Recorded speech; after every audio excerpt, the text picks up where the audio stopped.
Good evening. I'm Harry Keeling, and on behalf of Alaska Public Media and the Alaskan Aviation Safety Foundation, welcome to Hangar Flying. Tonight we welcome our guest, John Parrott, who's the airport manager for Ted Stevens International. John, welcome back to Hangar Flying. Thanks, Harry. Pleasure to be here. John has a long history with Alaska and with aviation. He flew the F-4 Phantom at Elmendorf back in 1980. He's flown the AT-38, F-16, and B-1. John retired from the U.S. Air Force in 1998. Thanks for your service. Thank you, sir. It was a pleasure. John's held a number of positions at the airport, including ops manager, deputy director, and has been the airport manager since 2008. John's also an accomplished small airplane pilot, having owned at one time a Tri-Pacer and later a C-180, Cessna 180. John, when you were on the program last, we talked about flying some of the fun airplanes that you've flown. But tonight I want to talk about what may be a potential threat to flying that may not be apparent to our audience. Been a lot of press lately about weeds on Lake Hood, and in particular the invasive species Alodia. Can you talk about that a little bit? Certainly, Harry. I'd be happy to. We first need to understand that we have two distinct issues concerning weeds in Lake Hood. A number of pilots have come to us in past summers, but in particular this summer, complaining about the control issues they have with their aircraft due to the weeds getting fouled in the front of amphibious gear, in the water rudders, and just generally making it very difficult to maneuver around the lake. The good or bad news is that those are simply a bumper crop of native Alaskan weeds. The sunlight and the warm weather we had in May got those off to a very, very good start for them. We've had the lake rake. I'm sure many people have seen it out there, out every day, taking somewhere between 50 and 80 cubic yards of weeds a day out of the lake. And yet people tell us as soon as it leaves an area, they look out and they can't tell it was there. So it's a challenge this year.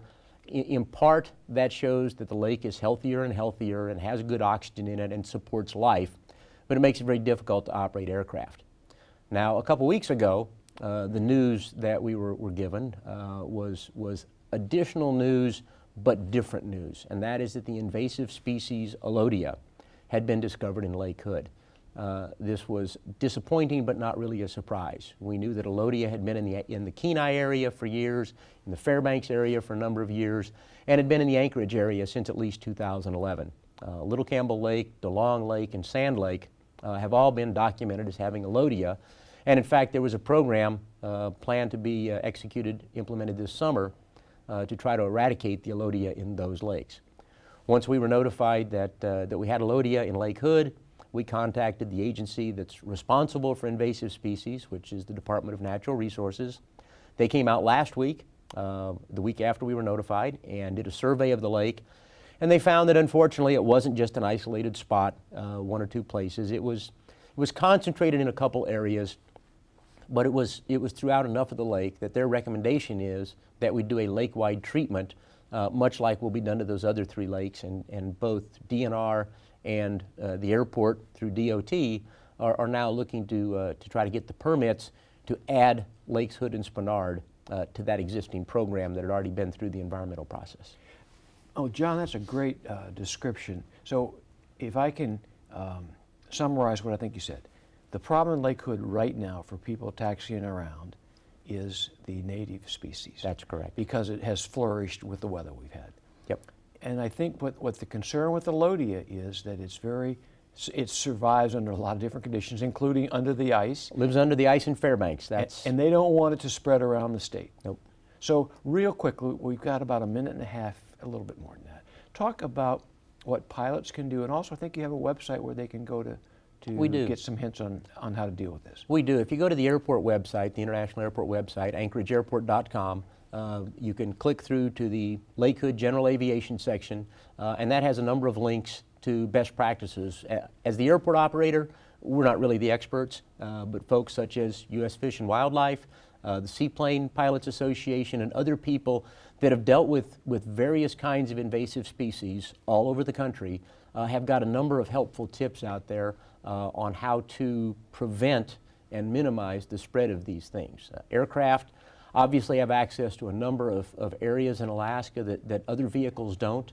Alodia is not limited to aircraft spread.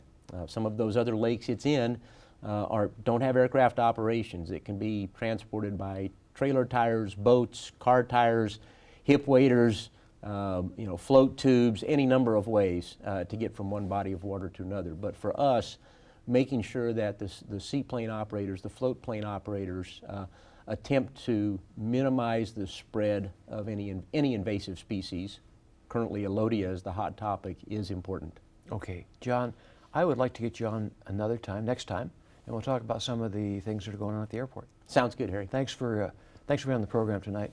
Ladies and gentlemen, I hope you enjoyed the program. This is a concern, and I would add, to reinforce what John said, please look at these precautions so we can hopefully mitigate the spread of Alodia, but also make sure you've got good directional control if you're working off either an amphib or a straight float airplane, because you don't want to discover that you don't at the last minute. So be careful, and until next time, fly safe.